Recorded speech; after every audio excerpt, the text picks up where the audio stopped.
Hi, this is Fawn Harris, and this is my video recording for my journal entry regarding the podcast, This American Life 81 Words.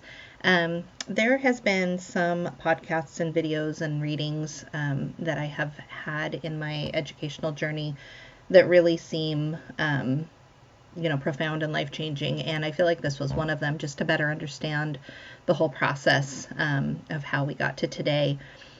I don't know how in the world I say everything I have to say in 2 to 3 minutes, but I'll do my best. In terms of how did the institution of healthcare diminish the well-being for members, I would say, it's so obvious to me that the stigma and the bias, the prejudice, the discrimination that people face today is absolutely rooted in those years when it was considered to be a mental health illness, when there was a diagnosis that it was pathological to be gay or to be a member of the LGBTQ plus community. As far as considering the intentions and the what people had back then, do they have bad intentions? Absolutely not. I think that at least the way that this podcast portrayed that situation was that they really did feel like they were helping. They felt like they were in a helping role, that they were helping these people to, quote, get better.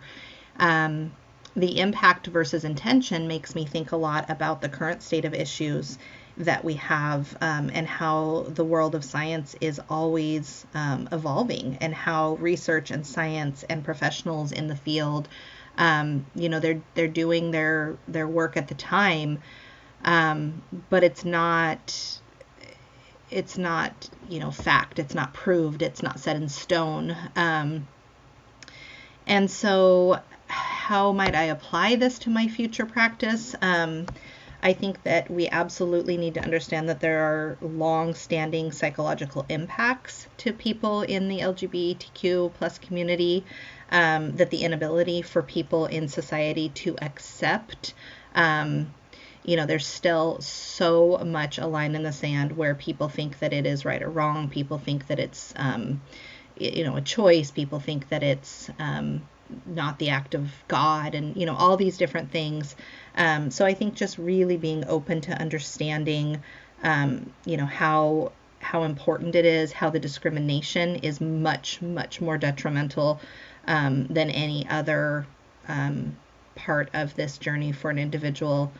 And that puts me at 3 minutes. So thank you for the chance to talk about this and to listen to this podcast.